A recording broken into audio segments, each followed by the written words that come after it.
새벽 3시, 갑자기 전파 망원경에서 신호음이 울립니다. 모니터에는 있을 수 없는 곳에서 폭발적이고 거대한 에너지가 감지됩니다.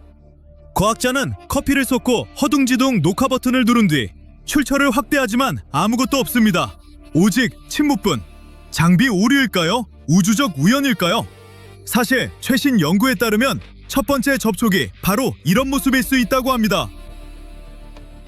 공상과학은 수십 년간 외계인과의 만남을 준비시켜왔습니다.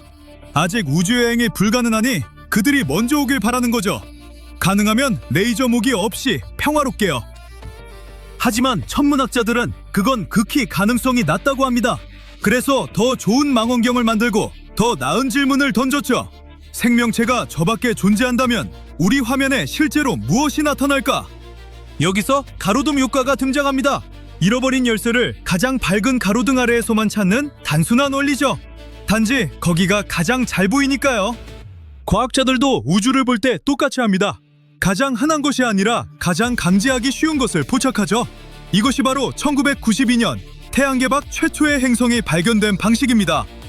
수년간 천문학자들은 태양과 비슷한 별 주위에서 지구형 흰성을 찾았지만 아무것도 발견하지 못했습니다. 대신 최초의 외계 행성은 펄서 궤도에서 나타났죠. 거대한 별이 연료를 다 소진하면 핵이 극도로 밀도 높은 물질 덩어리로 압축되어 상산을 초월하는 속도로 회전합니다. 회전하면서 우주 등대처럼 전파빔을 우리 쪽으로 쏩니다. 그 빔이 지구를 지날 때마다 우리는 맥박처럼 감지하죠. 쿵, 쿵, 쿵. 그래서 펄서라는 이름이 붙었습니다. 알고 보니 그저 회전하는 것뿐이었지만 이름은 그대로 남았죠.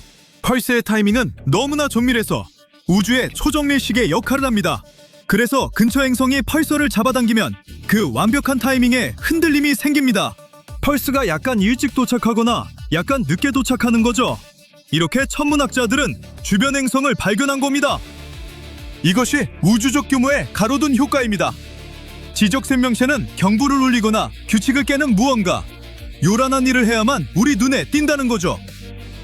콜롬비아 대학의 천체물리학자 데이비드 키핑이 이 개념에 이름을 붙였습니다. 바로 에스카톤 가설이죠. 에스카톤은 그리스어에서 온 말로 마지막 장과 같은 끝을 의미합니다. 우리가 마침내 저 밖에서 지적 생명체의 흔적을 발견한다면 그건 평화로운 시기가 아닐 겁니다. 무언가 잘못됐기 때문일 거예요. 전례 없는 상황. 우주의 배경자범을 뚫고 여기까지 도달할 만큼 강렬한 순간이요. 조용한 문명은 레이더에 잡히지 않습니다. 청정 에너지로 운영되며 기술을 숨기는 세계는 100만 년을 존재해도 우리는 알 수 없죠. 하지만 그들이 생존을 위해 크고 지저분한 일을 벌였다면요. 어쩌면 다가오는 소행성의 궤도를 바꾸려고 행성 규모의 레이저 베어를 가동했을 수도 있고 초첨단 기술을 시험 중일 수도 있습니다. 그 소음이 무엇이든 단 몇 초에 불과하더라도 신호탄처럼 은하 전역의 전파 수신기에 도달할 수 있습니다. 네, 전부 공상과학처럼 들리지만 바로 그래서 우리가 알아챌 수 있는 겁니다. 그런데 흥미로운 질문이 있죠? 우리가 이미 그런 신호를 감지한 적이 있을까요? 이 조건에 완벽히 맞는 후보가 하나 있습니다. 외계 지적 생명체 탐색 역사상 가장 유명한 미해결 미스터리로 남아있죠. 1977년 오하이오의 비기어 망원경이 배경보다 약 30배 강한 전파 급침을 포착했고 한 자원봉사자가 출력물에서 이를 발견했습니다. 그는 신호 강도 표시인 6스 EQ UJ 워브를 형광펜으로 표시하고 옆에 와우! 라고 적었죠. 이것이 바로 이 사건의 유명한 이름이 된 겁니다. 신호는 정확히 72초간 지속되었습니다. 이 시간이 중요한 이유는 지구의 자전이 하늘의 그 특정 지점을 훑는 데 걸리는 시간과 정확히 일치했기 때문입니다. 신호가 사라진 게 아닙니다. 망원경이 그 지점을 지나쳐버린 거죠. 하지만 천문학자들이 다시 그 자리를 관측했을 때 아무것도 없었습니다. 거의 50년간 들었지만 신호는 다시 반복되지 않았습니다. 과학계에서 반복할 수 없는 현상은 대개 실수로 치부됩니다. 오경보가 꽤 자주 발생하기 때문에 신중할 필요가 있죠. 아직도 천문학자들을 민망하게 하는 유명한 오경보가 있습니다. 호주 파크스 천문대에서 90년대 후반부터 이상하고 짧은 신호가 계속 잡혔습니다. 17년간 아무도 원인을 밝히지 못했습니다. 번개, 우주기상, 심지어 외계인 탓까지 했죠. 그런데 2015년 드디어 밝혀졌습니다. 그 이상한 신호는 휴게실 전자레인지에서 나온 것이었습니다. 배고픈 과학자가 타이머가 끝나기 전에 문을 열면 미세한 전파가 새어나와 심우주 신호와 똑같이 보였던 겁니다. 17년의 미스터리치고는 허무한 결말이죠. 하지만 와우 신호는 달랐습니다. 위성도 비행기도 어떤 간섭도 아니었고 주방 가전이 아닌 것도 확인했습니다. 궁수자리 근처의 심우주에서 온 것이었죠. 키핑의 에스카톤 이론을 적용하면 이것이 바로 지구 밖 생명을 증명할 단서일 수 있습니다. 와우! 신호는 사라져가는 세계를 탈출하려는 식민 우주선의 엔진, 플레어였을 수도 있고 완벽한 순간에 우연히 도달한 희귀한 자연전파 현상이었을 수도 있습니다. 와우! 신호가 주목받은 건 전파로 도달했기 때문입니다. 하지만 키핑의 이론은 또 다른 가능성도 제시합니다. 문명이 소리가 아닌 전혀 다른 방식으로 오염으로 자신을 드러낸다면요? 자연이 아닌 기술이 남긴 단서를 테크노 시그니처라고 합니다. 일종의 흔적이라고 보면 됩니다. 집에 들어갔는데 새 페인트 냄새가 나면 누군가 최근에 다녀갔다고 짐작할 수 있죠? 천문학자들도 행성에 같은 논리를 적용합니다. 먼 외계 행성의 대기에서 자연적으로 존재할 수 없는 화학물질을 탐색하죠. 가장 큰 표적은 CFC라 불리는 화학물질 계열입니다. 수십 년간 인류는 이 가스를 대기 중에 배출했습니다. 저렴하고 유용했으니까요.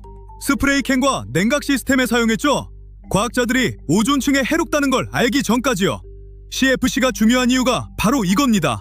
자연은 이걸 만들지 않습니다. 이 화학물질은 100% 인공적입니다. 먼 행성의 망원경을 겨눠 대기에서 CFC가 발견된다면 천문학자들이 기다려온 결정적 반서가 될 겁니다. 그 아래 지적 존재가 산업 규모로 세계를 오염시키고 있다는 뜻일 수 있죠. 전파와 화학물질 외에도 문명이 빛으로 뭔가 특이한 일을 한다면 발견할 수 있을지 모릅니다. 2015년 천문학자들이 약 1400광년 떨어진 태비의 별이라는 항성을 관측하다가 불가능해 보이는 현상을 발견했습니다. 목성 크기의 행성이 별 앞을 지나면 빛의 약 1%를 차단합니다. 그런데 이 별은 갑자기 22%나 어두워졌고 깔끔한 감소도 아니었습니다. 밝기가 불규칙하고 고르지 않게 계속 떨어졌으며 일정한 패턴도 없었습니다. 무언가 거대한 것이 가로막고 있는 거죠.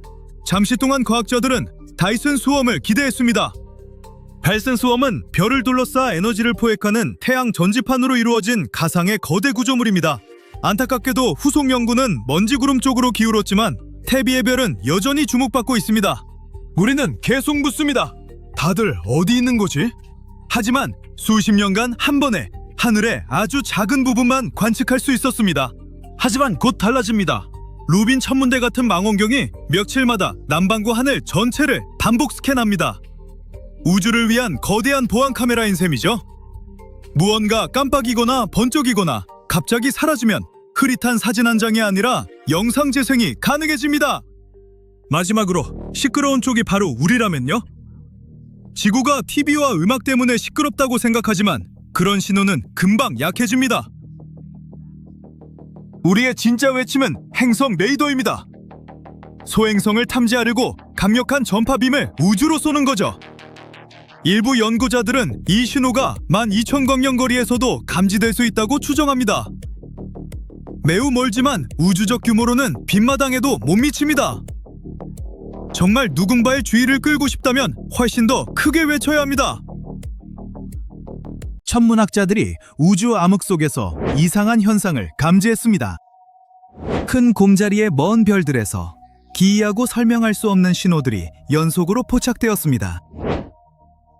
그리고 말 그대로 아무도 그 기원을 설명하지 못합니다.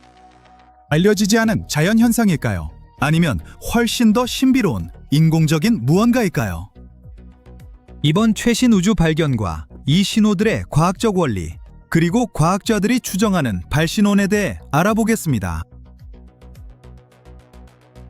과학자들이 심우주에서 2개의 동일한 에너지 폭발을 감지했습니다. 무작위도 아니었고 배경 잡음도 아니었습니다. 정밀하고 심지어 의도적인 것처럼 보였습니다. 신호는 큰 곰자리에서 왔습니다. 지구에서 약 100광년 떨어진 곳에 있습니다. 그 신호를 방출한 별의 이름은 HD 89,389입니다. 태양보다 약간 크고 밝지만 특별히 이상한 점은 없었습니다. 2023년까지는요. 그때 나사 과학자 리처드 스탠턴이 전에 본 적 없는 것을 발견했습니다. 별이 갑자기 밝아졌다가 어두워지고 다시 밝아졌습니다. 단 몇 초 만에 일어났습니다. 정확히 4.4초 간격으로 2개의 동일한 펄스가 있었습니다. 스탠턴에 따르면 그 별의 행동은 매우 이상했습니다. 밝기 변화가 너무 강력해서 무작위 잡음이나 지구 대기 난류로 치부할 수 없었습니다. 160만 킬로미터가 넘는 별이 그렇게 깜빡이지는 않습니다. 별이 10분의 1초 만에 사라지는 건 과학이 쉽게 설명할 수 있는 현상이 아닙니다. 하지만 더 흥미로워졌습니다. 과학자들이 살펴볼수록 더 이상해졌습니다. 단순한 깜빡임이 아니었습니다. 의도적인 것이었습니다. 무언가가 그 빛을 변화시킨 것 같았습니다. 하지만 무엇이었을까요? 진정한 심우주 미스터리였습니다. 이후 2달간 스탠턴은 열심히 연구했습니다. 총 1500시간의 관측으로 가능한 모든 설명을 검토했습니다. 번개, 비행기 반사, 유성, 심지어 소프트웨어 오류까지 데이터와 비교했습니다. 매번 결과는 같았습니다. 일치하는 것이 없었습니다. 그때 연구팀은 아무도 예상 못한 것을 인정해야 했습니다. 그 펄스가 인공적일 가능성을 배제할 수 없었습니다. 모든 설명을 검토한 후 스탠턴은 그들의 우주망원경 발견이 전례 없는 것임을 깨달았습니다. 정전기로 설명할 수 없었습니다. 번개도 아니었고 여객기도 분명 아니었습니다. 하지만 무언가가 떠올랐습니다. 2019년에 천문학자들이 또 다른 이상한 이중 펄스를 감지했습니다. 지구에서 약 15광년 떨어진 뜨거운 가스 행성 디미디움에서 온 것이었습니다. 처음에 전문가들은 망원경 시야를 지나가는 새 탓이라며 무시했습니다. 하지만 새로운 신호는 그런 단순한 착오 같지 않았습니다. 그래서 스탠턴은 계속 조사했습니다. 모든 것을 검토하고 지구 대기 충격파가 원인일 수 있다고 결론 내렸습니다. 하지만 맞지 않았습니다. 새 펄스가 그렇게 완벽히 동기화되려면 거의 불가능한 타이밍이 필요했습니다. 연구자들은 다른 가능성도 검토했습니다. 태양계 먼 곳의 물체가 빛을 굴절시켰을 수도 있습니다. 위성이나 소행성이 부분적으로 가렸을 수도 있습니다. 굴절이나 중력파 때문일 수도 있습니다. 하지만 어떤 이론도 맞지 않았습니다. 별이 그렇게 빠르고 깔끔하게 깜빡일 수 있는지 설명하기엔 명백히 정보가 부족했습니다. 현재 스탠턴은 3가지 사건을 더 면밀히 연구해 어떤 설명이 유효한지 확인하는 것이 유일한 방법이라고 봅니다. 아마 궁금하실 겁니다. 이 천문학적 발견은 어떻게 이루어졌을까요? 60여 년 전에 시작되었습니다. 과학자들이 공식적으로 외계 생명체 탐색을 시작한 때입니다. 외계지적 생명체 탐사, 줄여서 세티라고 불렀습니다. 이 탐사의 선구자는 오지마 프로젝트였습니다. 유명한 드레이크 방정식을 만든 천문학자 프랭크 드레이크가 이끌었습니다. 이 방정식은 우리 은하에서 감지 가능한 신호를 보낼 지적 생명체가 있는 행성이 몇 개인지 추정하는 방법입니다. 아이디어는 간단합니다. 은하에서 태어나는 별의 수로 시작합니다. 그중 행성을 가진 별이 몇 개인지, 생명을 지탱할 수 있는 행성이 몇 개인지 파악합니다. 그리고 실제로 생명체가 있는 행성이 몇 개인지, 지적 생명체가 발달한 곳이 몇 개인지 계산합니다. 마지막으로 우리 같은 문명과 소통할 기술을 개발한 곳이 몇 개인지 추산합니다. 이 방정식은 명확한 숫자를 주려는 것이 아닙니다. 우주에서 생명이 존재하고 발견되기 위한 다양한 조건을 고려하게 하는 사고 실험입니다. 1960년 드레이크와 팀은 25m 전파 접시를 2개의 근처별에 겨냥했습니다. 엡실론 에리다니와 타우 세티였고 이상한 것이 있는지 들었습니다. 그해 4월부터 7월까지 웨스트 버지니아의 관측소는 별에서 오는 신호를 기다리며 채널을 유지했습니다. 안타깝게도 아무것도 잡히지 않았습니다. 하지만 이 프로젝트가 모든 것의 시작점이 되었습니다. 이후 과학자들은 다양한 파장과 기술로 지적 생명체의 흔적을 찾는 수십 번의 유사한 탐색을 수행했습니다. 요즘은 테크노 시그니처라고 부릅니다. 확실한 증거는 아직 없지만 전문가들도 무언가가 저 밖에 있을 가능성을 배제하지 못한 순간들이 있었습니다. 그래서 리처드 스탠튼 박사가 등장해 충격적인 우주 발견을 합니다. 스탠튼은 보이저와 그레이스 같은 상징적 임무에 참여한 나사 과학자입니다. 그레이스는 나사와 독일 우주국의 프로젝트로 두 위성이 나란히 지구를 돌았습니다. 위성 간 거리 변화를 관찰해 지구 중력이 어떻게 달라지는지 파악할 수 있었습니다.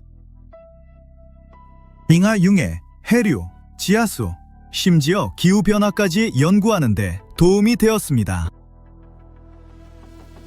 은퇴 후 스탠턴은 캘리포니아 빅베어의 셰이 메도우 관측소에서 지적 생명체 탐사라는 개인 프로젝트를 시작했습니다. 직접 설계한 망원경과 광도계로 1300개 이상의 태양형 별을 수년간 스캔했습니다. 전파 신호가 아닌 빛의 섬광을 찾았습니다. 전파에 집중하는 기존 세트와 달리 스탠튼의 광학 세트는 레이저 같은 펄스를 찾습니다. 별들 사이 통신에 사용될 수 있는 날카롭고 빠른 빛의 폭발입니다. 이 아이디어는 1960년대 초로 거슬러 올라갑니다. 두 과학자가 고도 문명이 별보다 밝은 나노초 레이저 펄스를 보낼 수 있다고 제안했습니다. 이번 연구에서 스탠튼은 하늘의 넓은 영역을 스캔하지 않았습니다. 대신 한 번에 하나의 별에 집중했습니다. 1시간 동안 응시하며 100 마이크로초 간격으로 빛을 기록했습니다. 눈 깜빡임보다 짧은 섬광도 포착할 수 있을 만큼 빠릅니다. 그런 다음 데이터를 분석해 이상한 반복 패턴과 설명되지 않는 신호를 찾았습니다. 결국 노력이 결실을 맺어 앞서 말한 우주 발견을 하게 되었습니다. 큰 궁자리에서 약 100광년 떨어진 태양형 별이 2개의 빠르고 동일한 비펄스를 보냈습니다. 지금까지 이 신호들은 설명되지 않고 있습니다. 그 완벽한 쌍둥이 펄스의 원인이 무엇인지 아무도 확실히 모릅니다. 발신원이 실제로 얼마나 멀리 있는지도 파악하지 못합니다. 무언가가 별 앞을 지나간 걸까요? 아니면 아직 이해하지 못하는 무언가가 빛 자체를 변화시킨 걸까요? 확실한 것은 큰 곰자리 어딘가에서 이상한 일이 일어나고 있다는 것입니다. 새로운 종류의 우주 현상일 수도 있고 완전히 다른 무언가일 수도 있습니다. 언젠가 이 심우주 미스터리를 풀게 될 것입니다. 이 신호는 2억 년 동안 우주를 여행해왔고 마침내 지구에 도달했을 때 흥미로운 이야기를 가지고 왔습니다. 심지어 18년 동안의 미스테리를 푸는데 도움이 될지도 몰라요. 우리는 이 은하를 2022년에 포착했어요. 아주 강렬한 전파의 폭발이었는데 비록 아주 짧은 시간에 빛을 발했지만 은하 전체를 비출 정도로 밝았습니다. 처음에는 이 신호가 주목을 받지 못했는데 그 이유는 이전에 비슷한 것을 본 적이 있었기 때문인데요. 바로 고속 전파 폭발, 줄여서 FRB였습니다. 이 신호는 수년 동안 미스테리로 남아 있었는데 그 이유는 어디서 오는지 알 수 없었기 때문이에요. FRB는 우주 공간 곳곳에서 우리에게 다가오는 짧은 에너지 붐이에요. 최대 3초 동안 지속되어 거의 포착할 수 없어요. 하지만 그 위력이 상상을 초월하기 때문에 놓치기도 쉽지 않죠. 한 번의 작은 폭발로 태양이 하루 종일 방출하는 만큼의 에너지를 방출할 수 있습니다. 이 신호는 2007년 이래로 우리에게 수수께끼 같은 존재였어요. 우리는 우리 은하계에서 80억 광년 떨어진 곳까지 말 그대로 모든 곳에서 수천 개가 넘는 신호를 포착했습니다. 그리고 그중 어느 누구도 그 신호의 출처나 의미를 밝혀내지 못했어요. 적어도 우리는 그것이 외계 생명체에서 온 것이 아니라는 걸 알고 있습니다. 거의 지속적으로 발생하는 무언가에서 나오는 것이 틀림없으며 이 최근의 신호는 마침내 우리가 진실을 알아내는 데 도움이 될 수 있습니다. 이 신호는 약 2밀리초 동안 지속되었고 특별히 밝지는 않았어요. 하지만 연구원들이 자세히 살펴본 결과 마침내 이 신호를 추적할 수 있다는 사실을 깨달았습니다. 그들은 즉시 이해했어요. 폭발이 약 2억 광년 떨어진 은하에서 왔다는 걸 알아냈어요. 다시 말해 이 전파가 우리에게 도달한 시간이 정확히 이 정도라는 뜻이에요. 신호는 이상한 패턴으로 깜빡였습니다. 우리는 이것을 섬광이라고 부릅니다. 빛이나 전파가 우리에게 전달될 때 예상치 못한 기체 구름에 걸려 넘어질 수 있어요. 입자와 파동이 이 가스에서 반사되어 신호가 약간 교란되기 시작해요. 그래서 우리가 수신했을 때는 약간 이상하고 왜곡된 신호였습니다. 저처럼요. 하지만 바로 이 구름 덕분에 신호가 정확히 어디에서 왔는지 찾을 수 있었습니다. 알고 보니 중성자별에서 온 것이었어요. 정말 흥미로운 녀석이에요. 그들은 빠르게 살았고 밝게 타오르던 별의 잔재입니다. 이렇게 우리 태양보다 훨씬 더 큰 강력한 별이 연료가 다 떨어지면 더 이상 무게를 지탱할 수 없게 돼요. 그래서 초신성이라는 미친 광경과 함께 사라지는 거예요. 마지막 순간에 핵은 자체의 초강력 중력에 의해 붕괴되고 이로 인해 우주에서 가장 밀도가 높은 물체 중 하나가 만들어집니다. 다시 말하지만 저와 참 비슷하죠. 궁금증을 풀기 위해 지구상에서 가장 밀도가 높은 원소인 오스뮴과 비교해 볼게요. 오스뮴에 작은 입방체가 있다면 그 무게는 약 0.36kg에 달할 거예요. 이미 꽤 무거운데요. 0.03 세제곱미터의 오스뮴은 무려 640kg의 충격적인 무게가 될 거예요. 이는 평범한 소 무게와 같습니다. 이제 중성자별의 작은 입방체의 무게가 얼마나 될지 맞춰보세요. 틀렸습니다. 작은 입방체 하나당 70억 톤이라는 끔찍한 무게가 될 거예요. 손에 줄 생각은 하지도 마세요. 그 무게는 현실의 구조를 뒤흔들 겁니다. 마치 에베레스트 산을 작은 공으로 압축한 것을 상상하는 것과 같아서 떠올리기조차 어려워요. 따라서 이 별들은 매우 무겁지만 놀랍게도 반경이 약 9.7km에 불과할 정도로 작아요. 이는 도시 크기와 비슷합니다. 그리고 여전히 우리 태양보다 더 무거워요. 하지만 그것만으로 공포가 충분하지 않다면 우리가 이야기하는 중성자별은 일반적인 별이 아닙니다. 그것은 마그네타였습니다. 마그네타는 희귀한 유형의 중성자별이에요. 중성자별이 태어날 때 이런 별이 될 확률은 10%에 불과해요. 별이 붕괴하는 동안 자기장이 엄청나게 강해지면 일어날 수 있습니다. 스핀이 빨라지고 내부가 격렬해지면서 지구보다 1조 배나 강한 자기장을 갖게 되는 거예요. 그뿐만 아니라 전 우주에서 가장 극단적인 자기장 중 하나예요. 말 그대로 원자를 찢어버릴 수 있습니다.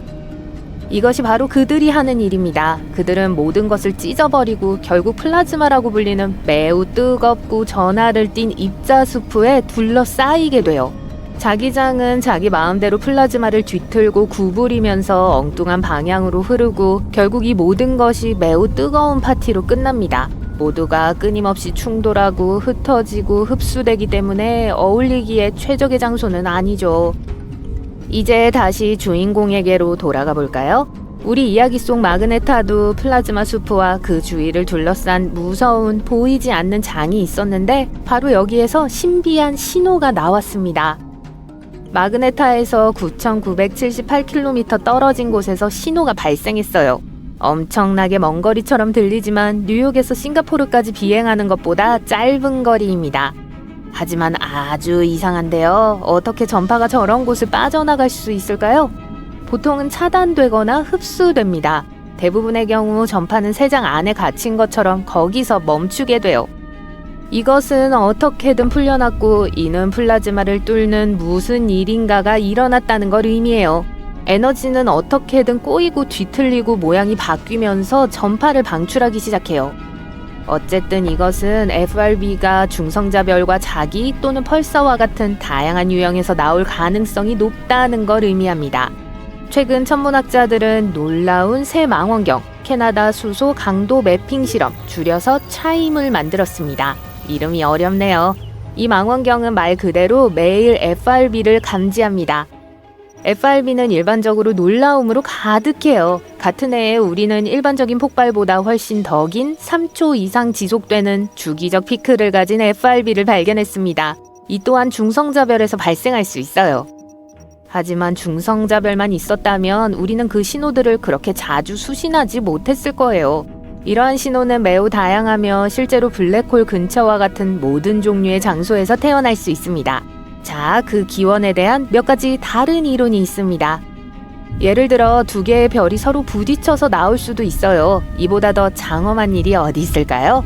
두 별이 충돌하면 상상할 수 없는 에너지가 방출되어 서로를 완전히 파괴해요. 우와! 일부 천문학자들은 FRB를 설명할 수 있다고 생각해요. 하지만 물론 그런 일이 자주 일어나는 건 아니에요. 또한 FRB는 때때로 반복되기도 합니다. 대부분 한 번 깜빡이고 사라지지만 때로는 앞서 설명한 것과 같이 거의 깜빡이는 경우도 있습니다. 일부는 매우 정확한 패턴을 따르기도 해요. 예를 들어 잘 알려진 한 리피터는 16일 주기를 따릅니다. 약 4일 동안 미쳐 날뛰다가 12일 동안 조용해졌다가 다시 시작돼요. 이것은 중성자별로도 설명하기 어려운 현상이에요. 뭔가 독특한 천체 물리학 메커니즘이 작용하고 있을 거예요. 아마도 궤도를 도는 다른 무언가가요. 하지만 어쨌든 별들의 충돌은 한 번만 번쩍하고 다시는 나타나지 않는 신호를 설명할 수 있을 뿐입니다. 또 다른 가능성은 분리자르입니다. 중성자별이 블랙홀로 변하는 매우 극적인 아이디어에 대한 우스꽝스러운 이름이에요. 다시 한번 말씀드리지만 이와 같은 사건은 엄청난 전파를 방출해요. 그런데 또다시 한번 말씀드리지만 이런 경우는 극히 드물며 신호가 반복되어서는 안 됩니다. 하지만 블랙홀 자체는 꽤 좋은 옵션이에요. 블랙홀은 많은 FRB 이론의 핵심이에요. 이러한 폭발은 중성자별이 블랙홀로 떨어지는 것에서 비롯될 수 있을까요? 아니면 붕괴하는 블랙홀 자체에서 발생할까요? 아니면 블랙홀과 상호작용하는 암흑물질에서 나올 수도 있어요. 누가 알겠어요. 그냥 모든 아이디어를 던져보자고요. 물론 모두가 가장 궁금해하는 것은 외계 문명입니다. 이 모든 폭발이 다 그런 건 아니지만 적어도 일부는 지적인 이웃이 보내는 신호일 수 있습니다. 하지만 앞서 말했듯이 신호가 하늘 전체와 다양한 거리에서 온다는 점을 고려할 때 그럴 가능성은 매우 낮습니다. 또한 거의 모든 신호가 동일하기 때문에 지능적인 문명에서 이를 재현하는 것은 매우 어렵고 이상한 일이 될 거예요. 그렇지만 앞으로 또 어떤 것을 발견할 수 있을지 누가 알겠어요. 자, 긴장하지 마세요. 하지만 우리 우주에 구멍이 있습니다. 새고 있는 걸까요? 지금까지 본 어떤 것보다 거대합니다. 인간의 뇌로는 이렇게 거대한 것을 상상조차 할 수 없습니다. 적어도 제 뇌로는요. 커지는 블랙홀일까요? 우리 태양계가 이 거대한 무의 공간에 빨려 들어가게 될까요? 제가 너무 과장하는 걸까요? 자, 알아봅시다. 우주는 물질로 균일하게 채워져 있지 않습니다. 보이드라 불리는 거대한 빈 공간이 우주의 약 80%를 차지합니다.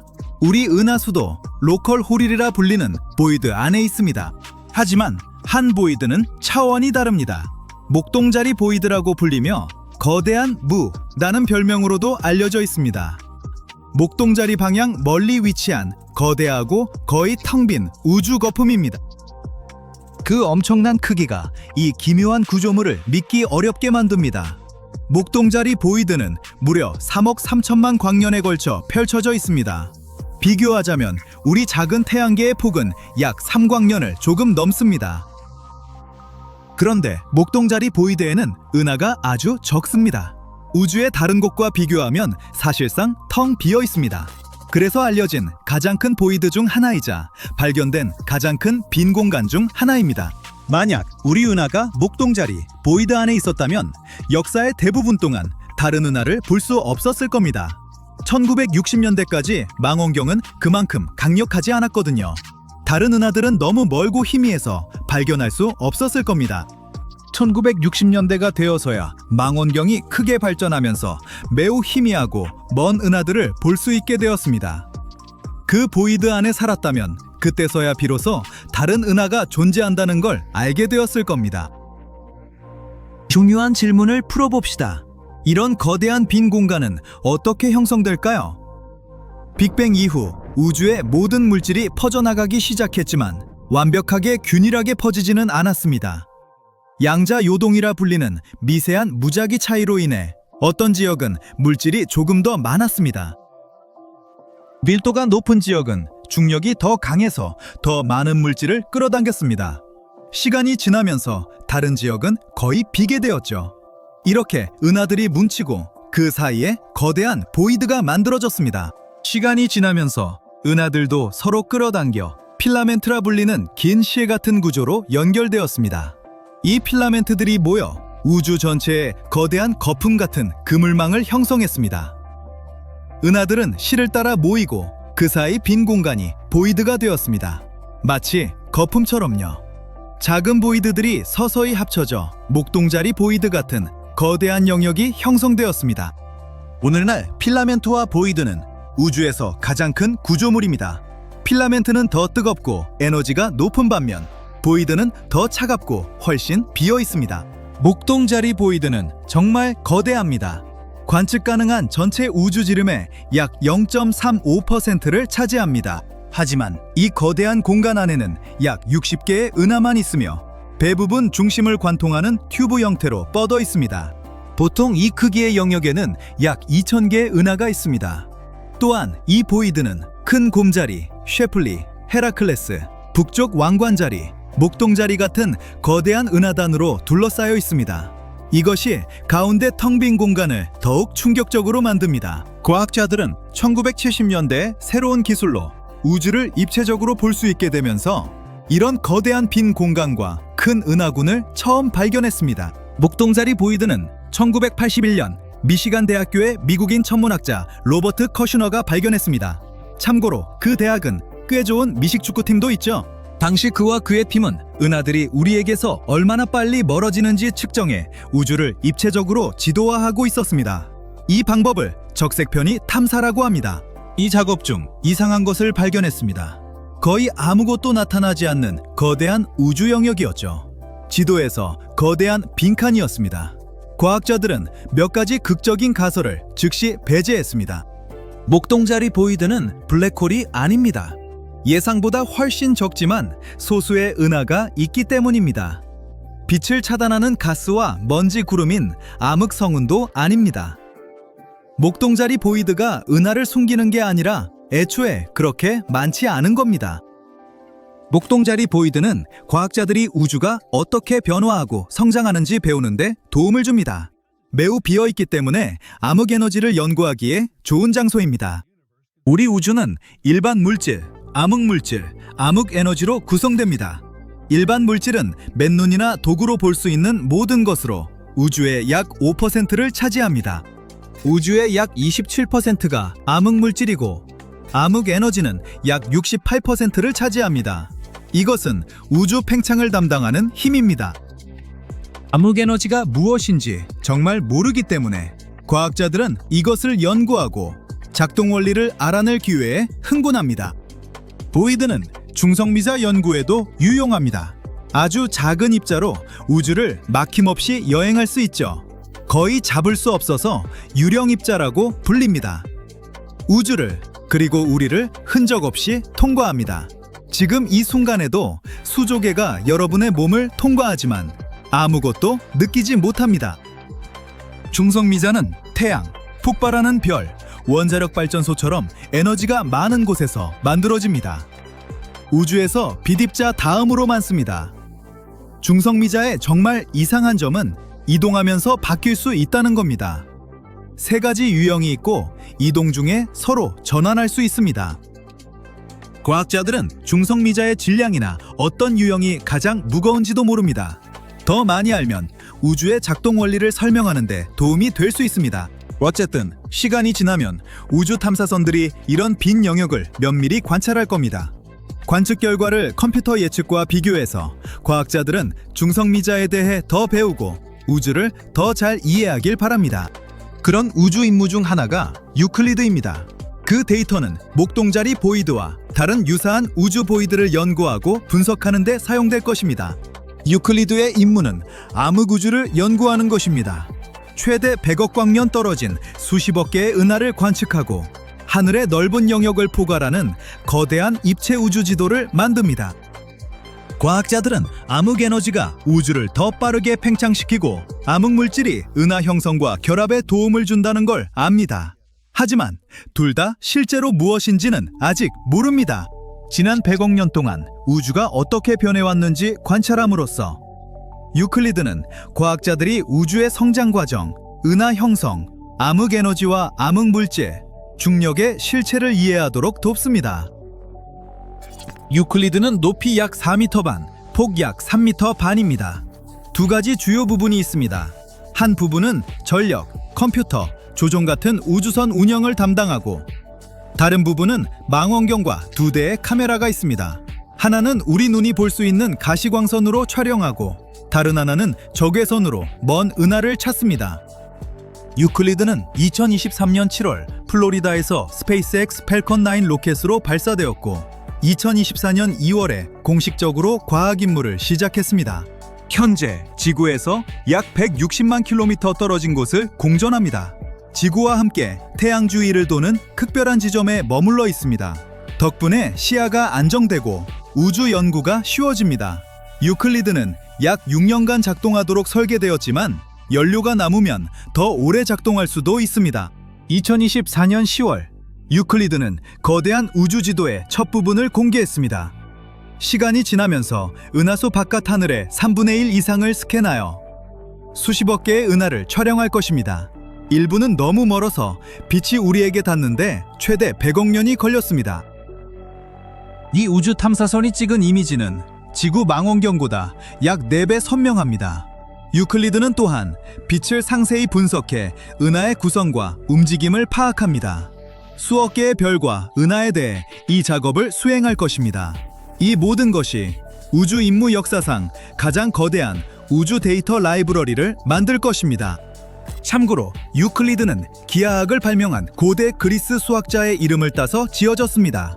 과학자들이 이 이름을 선택한 이유는 우주의 형태를 이해하는 것이 물질과 에너지가 우주에 어떻게 퍼져 있는지 설명하는 데 도움이 되기 때문입니다. 이제 아셨죠?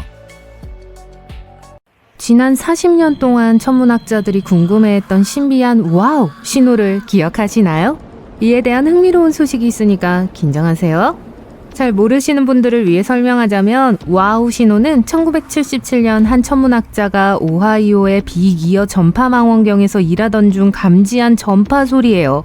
그 신호가 너무 독특하고 강렬해서 그는 데이터 출력물의 여백에 와우라고 낙서했고 그 이후로 그 이름은 계속 사용됐어요. 그렇다면 와우 신호가 특별한 이유는 무엇일까요? 우선 이 신호가 다시는 감지되지 않았다는 점입니다. 천문학자들이 수년 동안 망원경으로 같은 우주 영역을 수없이 가리켰음에도 불구하고 이 신호는 다시 나타나지 않았어요. 마치 우주의 한방과도 같았습니다. 수년 동안 과학자들은 와우 신호 뒤에 숨은 수수께끼를 풀기 위해 노력해왔어요. 지구 밖에 사는 지적 문명이 보낸 메시지였을까요? 아니면 그냥 무작위적인 우주 소음일까요?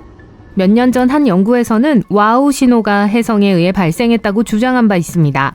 266P 크리스텐센으로 명명된 이 혜성은 1977년에 같은 우주 영역을 지나가고 있었는데 혜성의 수소가 와우 신호와 같은 주파수의 전파를 방출했을 수 있다는 거죠. 전문가들은 혜성은 그러한 전파를 방출하지 않는다며 이 정보를 바로 일축했습니다. 와우 신호에 관한 또 다른 이론은 태양과 비슷한 별에서 온 신호일 수 있다는 거예요. 이는 이 신호가 우주를 떠도는 작은 녹색 생물이 아니라 실제로 자연현상에 의해 발생했다는 생각에 근거한 겁니다. 이 별은 1800광년 거리에 있는 궁수자리 별자리에서 발견돼요. 이 거리가 멀게 느껴질 수도 있지만 광활한 공간으로 보면 사실상 바로 옆집에 있는 것과 마찬가지예요. 흥미로운 특징도 몇 가지 있었기 때문에 유망한 행성이었습니다. 온도, 광도, 크기 등 모든 면에서 우리 태양과 매우 유사했죠. 안타깝게도 과학자들은 이 태양 쌍성별을 조금 더 연구한 후에도 와우 신호를 정확히 찾아내진 못했습니다. 같은 영역에 신호를 방출했을 수 있는 다른 별이 있을 수 있지만 아직 확실하지 않습니다. 그렇다면 와우 신호를 통해 지구 밖에서 생명체를 찾는다는 것은 무엇을 의미할까요? 글쎄요, 우리가 대부분 원점으로 돌아갔다는 걸 의미해요. 우리는 여전히 와우 신호의 원인이 무엇인지 알지 못하는 데다 그것이 지적 문명에 의한 것인지 자연현상에 의한 것인지도 알 수 없어요. 천문학자들이 우주에서 지적 생명체를 찾는 방법 중 하나는 테크노 시그니처를 찾는 거예요. 지구에서 감지할 수 있는 기술의 흔적으로 우주에서 고도의 활동을 나타내는 신호일 수 있습니다. 자연현상으로는 설명할 수 없어요. 테크노 시그니처의 예로는 레이저 방출, 무선 신호 또는 거대 구조물의 흔적 등이 있습니다. 오늘의 우주공간 플레이리스트는 와우라는 신호로 끝나지 않습니다. 블랙홀과 블랙홀이 만들어내는 펑키한 소리를 발견할 예정이니 엉덩이를 흔들고 비트에 맞춰 그루브할 준비를 하세요. 이제 블랙홀이 소리를 내나요? 하며 궁금해하실지도 모르겠네요. 글쎄요, 블랙홀이 소리를 내는 것도 같고 마치 우주의 교향곡과도 같습니다.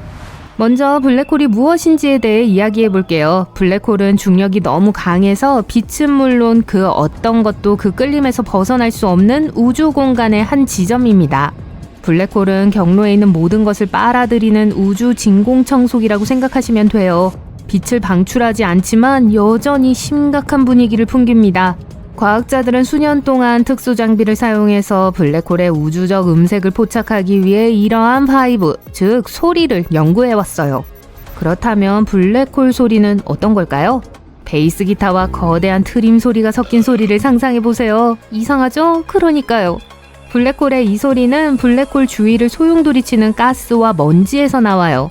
물질이 빨려 들어가면서 가열되어 X선을 방출하는데 이 X선은 우리 장비로 감지할 수 있어요. 이 엑스레이는 노래의 음표와 같아서 블랙홀 안팎에서 일어나는 일에 대한 많은 것을 알려줄 수 있습니다. 하지만 과학자들은 블랙홀마다 고유한 음악이 있다는 사실을 발견했어요. 마치 블랙홀마다 우주가 그루브를 즐길 수 있는 우주 DJ가 따로 있는 것과 같아요. 충돌하는 블랙홀을 연구한 결과 과학자들은 어떤 블랙홀은 매우 차분하고 부드러운 반면 어떤 블랙홀은 거칠고 미친 듯이 머리를 돌리게 하는 비트가 있다는 사실을 알아냈습니다. 누가 알겠어요? 언젠가 우주의 비트를 활용해서 우주선에 동력을 공급하는 방법을 알아낼 수 있을지도 모르죠. 지구에서 음파를 전기로 바꿀 수 있다면 우주에서도 똑같은 일을 못할 게 뭐 있겠어요. 이 신비한 블룹 소리는 오랫동안 과학자들을 당황하게 만들었는데 이번에는 전혀 다른 곳, 즉 지구의 바닷속 깊은 곳에서 들려왔어요. 소파에서 편안히 쉬고 있는데 갑자기 스피커에서 크고 으스스한 소리가 들린다고 상상해보세요. 1997년에 한 과학자 그룹이 악명 높은 블룹 소리를 우연히 발견했을 때 일어난 일입니다. 자, 이제 여러분은 이런 생각을 하시겠죠? 블룹? 별로 무섭지 않은데? 하지만 이 소리는 농담이 아니었어요. 약 1분 동안 지속되는 깊은 저주파 소음으로 약 4,828km 떨어진 수중 마이크에 포착된 거였습니다. 당연히 과학자들은 생각했죠. 도대체 이 소리는 무엇 때문에 나는 거지? 몇 년이 지난 지금 인터넷은 블룹의 원인에 대한 다양한 가설로 가득 차 있습니다. 어떤 사람들은 거대한 바다 괴물이라고 생각했고 어떤 사람들은 바다 깊은 곳에 숨어있는 이상한 문명의 우주선이라고 추측했어요. 물론 일부에서는 녹화 장비의 결함일 뿐이라고 생각하기도 했어요. 모든 추측에도 불구하고 블룹의 미스테리는 수년 동안 풀리지 않은 채로 남아 있었어요.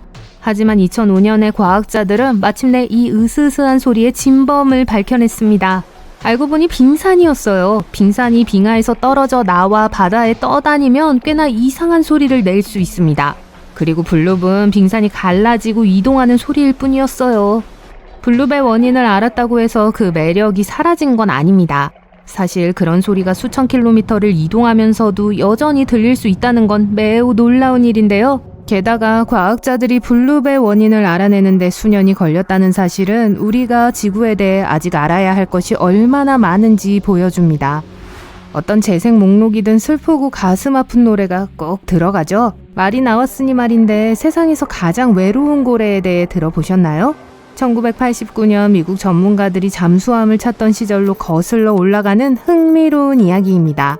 하지만 잠수함 대신 독특한 고음의 목소리를 가진 고래를 우연히 발견했고 이 고래는 가장 외로운 고래라는 칭호를 얻게 됐어요.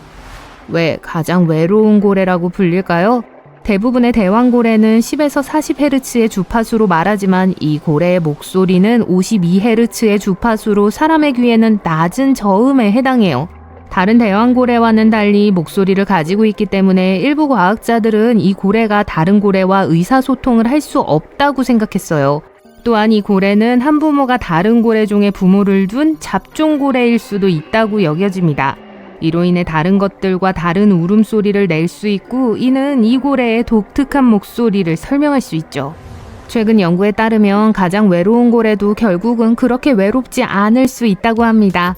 독특한 고래 울음소리가 많이 발견되었고 일부 연구에 따르면 특정 지역에 사는 고래 무리는 고래 노래의 방언이 뚜렷하고 빈도가 다른 경우가 많다고 해요. 흥미를 더하기 위해 나중에 녹음한 결과 가장 외로운 고래가 곡조를 바꾸고 있는 것으로 밝혀졌습니다.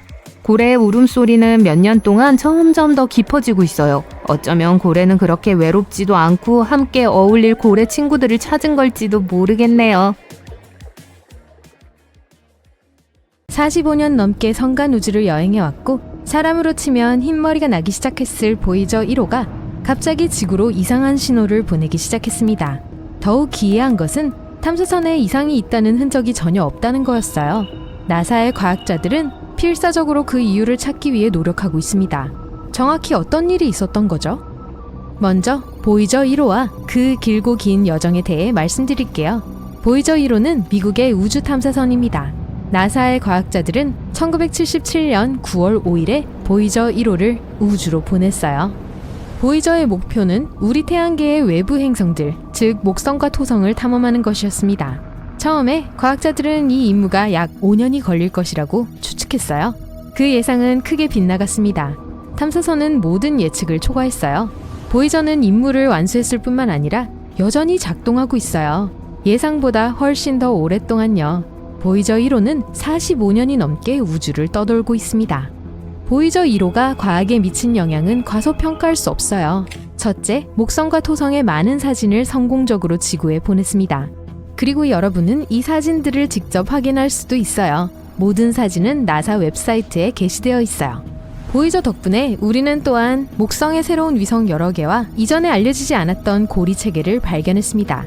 우리는 목성의 유명한 대적점이 실제로 거대하고 매우 빠른 폭풍이라는 것도 알게 됐어요. 해왕성의 궤도를 뒤로한 후 보이저는 또한 성간 플라즈마에 관한 많은 중요한 자료들을 보냈습니다. 그래서 보이저 1호는 그 놀라운 유용성을 과학자들에게 성공적으로 증명했어요. 그 후 보이저는 행복하게 다음 목표를 향했어요. 카이퍼 벨트와 태양권이었죠. 카이퍼 벨트는 해왕성으로부터 태양으로부터 약 50천문 단위 거리까지 뻗어있는 얼음 천체들의 고리입니다. 소행성대와 비슷하지만 20배 넓고 100배 더 무거워요. 그리고 태양권은 태양풍과 성간가스의 압력이 균형을 이루는 태양 주변의 지역입니다. 네, 어려운 과학적 사실처럼 들린다는 거 알아요. 이 데이터는 우리가 우주를 전체적으로 이해하는 데 큰 도움이 된다는 것만 기억하세요. 자, 보이저의 마지막 과제는 우리에게 성간 공간에 대해 더 많은 사실을 알려주는 겁니다. 탐사선은 이미 지구로부터 64억 킬로미터 이상 떨어진 곳에서 60개 이상의 태양계의 모자이크 프레임을 보냈습니다. 과학자들은 이 프레임을 이용하여 커다란 컬러 사진을 만들었어요. 이 사진은 창백한 푸른 점이라고 불렸습니다. 아마 그 점이 무엇인지 이미 짐작했을 거예요. 네, 보이저의 눈으로 본 지구의 모습이었어요. 이 사진은 우리가 얼마나 작고 연약한 존재인가를 분명히 보여줍니다. 하지만 보이저 1호에는 또 하나의 훨씬 더 중요한 임무가 있습니다.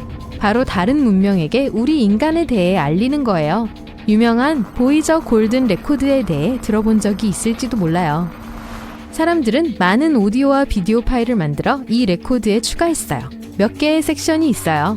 첫 번째는 55개 언어로 된 헬로를 포함하고 있습니다.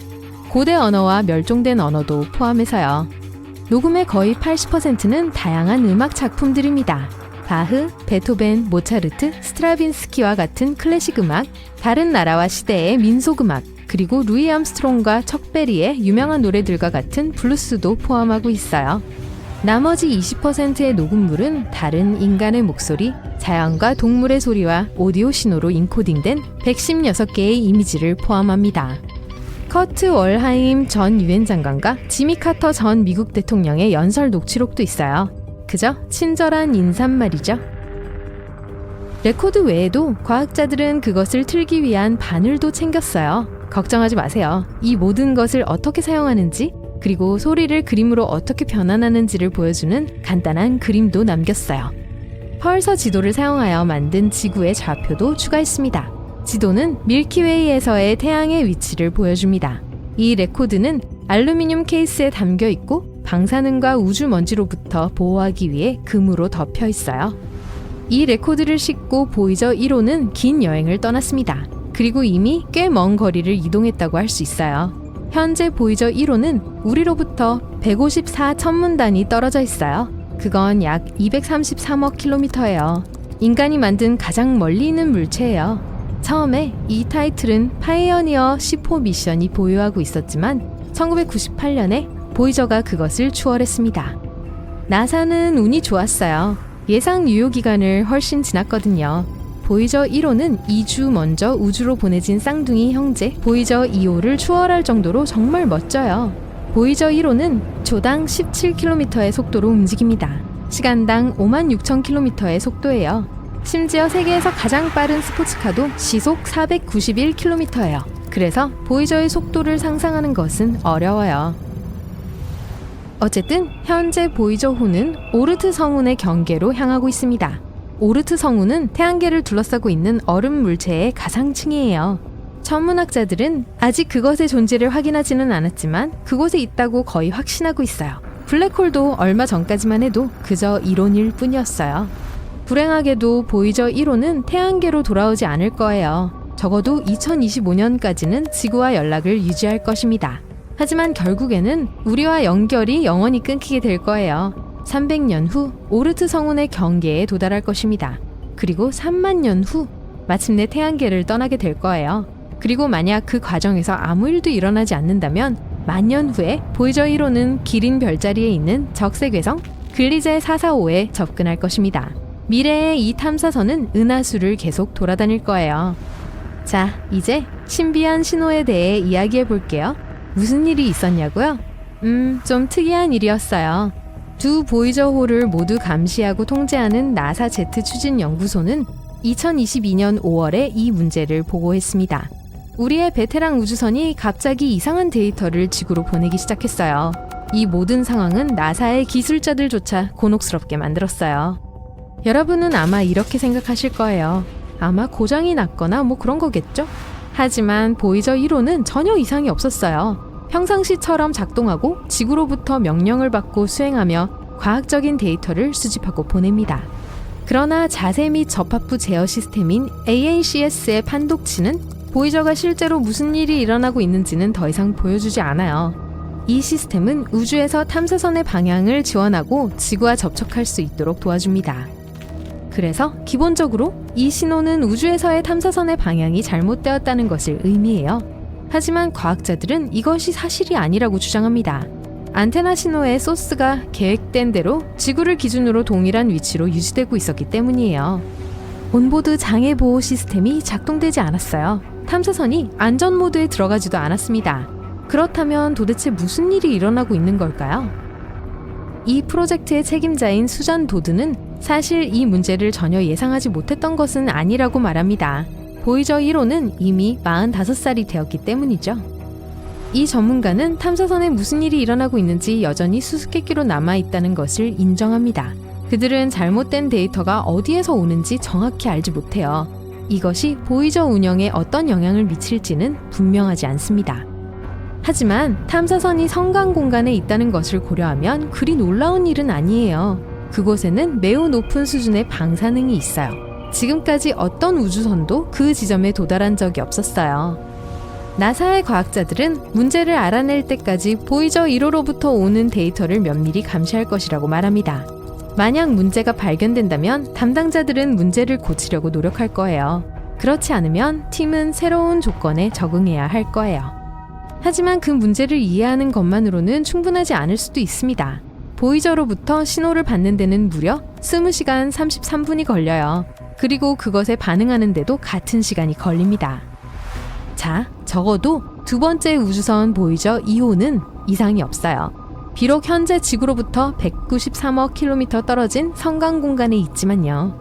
어쨌든 우리는 소식을 기다리고 문제가 해결되기를 바랄 뿐이에요. 저는 사실 보이저 1호가 얼마나 더 버틸 수 있을지 궁금해요. 300년 후 정말 오르트 성운의 경계까지 날아갈 수 있을까요?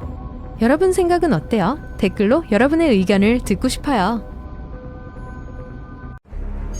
난데없이 나타난 이상한 소리가 우리 은하계 전체로 퍼져나가고 있습니다. 소리는 끊임없이 반복되고 있고 우리가 전에 들어본 적이 없는 소리입니다. 과학자들은 2020년에 그것을 발견했으며 이전에 연구했던 여느 에너지의 징후와는 전혀 달랐어요. 강력하고 밝은 무선 신호가 가끔 발생하다가 하루 만에 신비하게 사라졌습니다. 우리가 아는 우주 물체의 프로필과는 일치하지 않아요. 신호가 조금 귀에 거슬리는가 싶더니 난데없이 사라집니다. 과학자들이 이 신호를 다른 망원경과 일치시키려고 하자 없어져 버린 겁니다. 저 질량별은 때로는 무선 에너지로 폭발하지만 이런 경우에는 대부분 X선을 가지고 있기 때문에 해당되지 않습니다. 펄서 같은 매우 밀도 높은 붕괴한 별 또한 마그네타도 아닙니다. 과학자들이 찾아낸 가장 그럴듯한 후보는 우리가 은하 중심 전파원 GCRT라고 알고 있는 신비한 부류의 물체입니다. 그것은 밝고 빠르게 빛나는 전파의 원천입니다. 우리 은하의 중심부 근처에서 붕괴되어 우리가 우주의 신비를 푸는 것을 도울 수 있을 거예요. 시속 95km의 속도로 갈 수 있는 나는 자동차가 있다면 우주로 진입하기까지 1시간밖에 걸리지 않을 겁니다. 다른 40만 킬로미터가 좀 넘게 떨어져 있으며 이는 지구 둘레의 약 10배입니다. 이는 달 여행이 지구를 연속으로 10바퀴 도는 것과 같고 6개월도 걸리지 않을 것이라는 뜻입니다. 명왕성까지의 여행은 800년이 더 넘게 걸릴 거예요. 프록시마 B는 가장 가까이 있는 지구와 비슷한 이웃입니다. 우리 태양에 가장 가까운 별 이웃을 도는 작은 바위 세계입니다. 그것은 태양에 거주 가능한 지역의 궤도를 돌고 있어요. 별과 충분히 멀리 떨어져 있어서 온화한 조건을 가진 지역이죠. 너무 춥거나 덥지 않아서 액체 물이 적어도 가정으로 존재할 수 있는 조건입니다.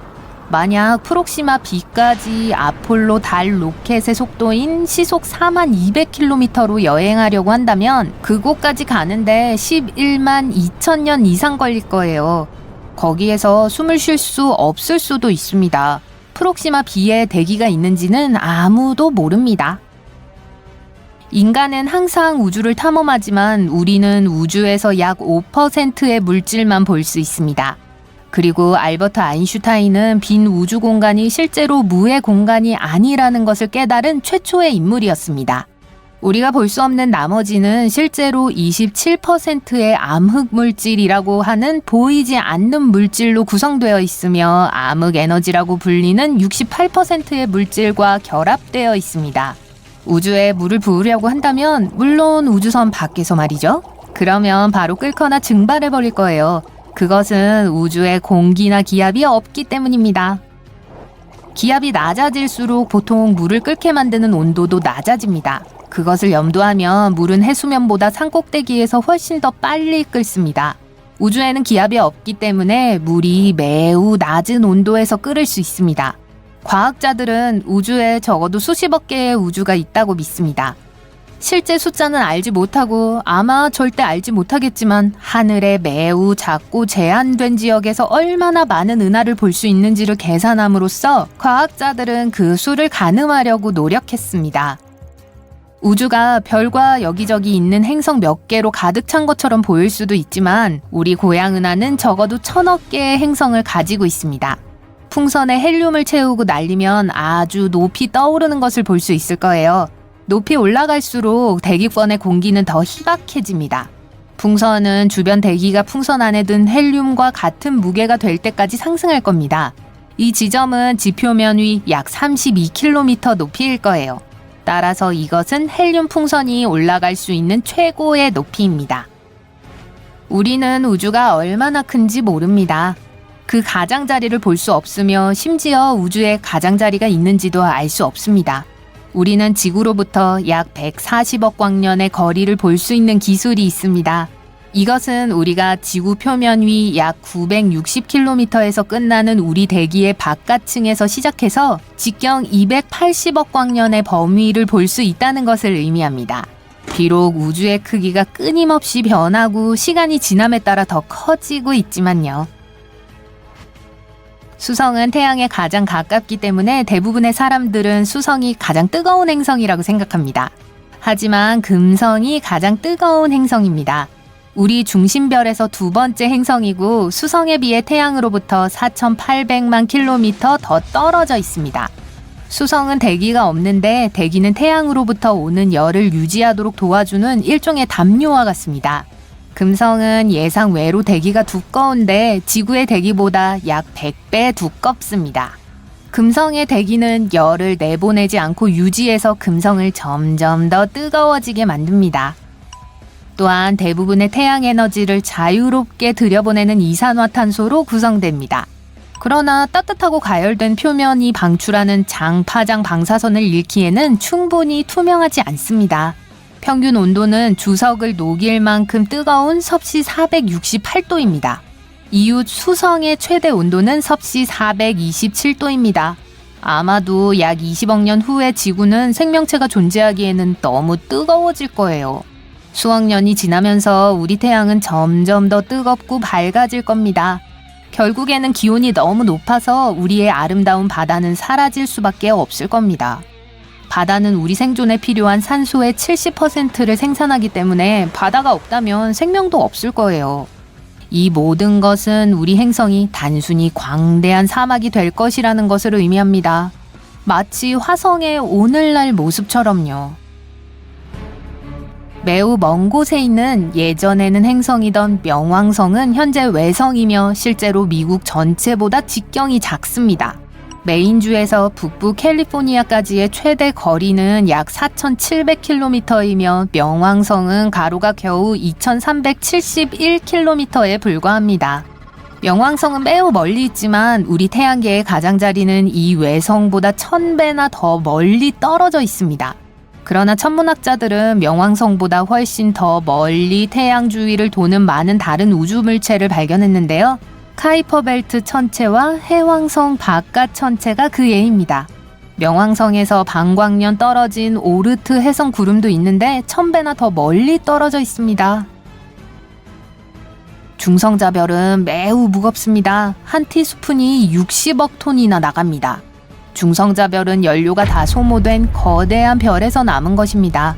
희미해지는 별이 폭발하고 그 핵이 떨어져 나가지만 중력으로 인해 매우 밀도가 높은 중성자 별을 형성합니다. 이 별들은 일반적으로 최대 태양 3개에 해당하는 질량을 가지고 있습니다. 하지만 반경이 약 9.65km 정도인데 우리가 알고 있는 우주에서 가장 밀도가 높은 것 중 하나입니다. 우주는 색이 있는데 평균적으로 베이지색 혹은 우주라떼라고 불리는 색입니다. 또한 구운 스테이크 또는 뜨거운 금속을 상기시키는 냄새가 납니다. 적어도 우주를 유영한 우주 비행사들에 따르면 말이죠. 우주복을 만들고 싶다면 정말 열심히 일할 각오를 해야 할 거예요. 그걸 만드는 데는 5,000시간이 걸리고 10억 원 정도가 들 겁니다. 최상급의 우주복은 11개층의 재료로 만들어지고 무게가 약 50kg 정도 나갑니다. 그리고 우주복은 편안해야 합니다. 우주에서는 키가 5cm 정도 더 커지기 때문에 여유가 좀 있어야 할 거예요. 우주에서 떠다니고 있을 때는 지구의 중력이 아무런 영향을 미치지 않습니다. 그래서 척추뼈가 팽창하고 약간 느슨해지는데 그것은 키가 3% 정도 더 커질 거라는 뜻입니다. 키가 1m 80인 사람이라면 약 5cm가 더 커지는 거예요. 걱정 마세요. 영구적인 게 아니에요. 지구로 돌아오면 몇 달 안에 정상으로 돌아갈 거예요. 친구와 이야기하고 싶다면 우주는 별로 좋은 대화 장소가 아닙니다. 왜냐하면 우주에서 소리는 전혀 전달되지 않기 때문입니다. 분자가 너무 멀리 떨어져 있어서 소리 진동이 서로에게 닿지 않습니다. 진동이 없다는 건 즉 소리를 들을 수 없다는 것입니다. 영화는 이 사실을 정확히 표현하고 있지 않습니다. 우주에서는 비명을 질러도 아무도 듣지 못할 거예요. 우리는 태양 속에 살고 있다고 할 수 있어요. 태양은 우리로부터 1억 5천만 킬로미터 떨어진 곳에 위치한 그저 크고 뜨거운 빛의 공 이상입니다. 태양의 외부 대기는 훨씬 더 큽니다. 우리가 볼 수 있는 표면 너머까지 멀리 뻗어 있습니다.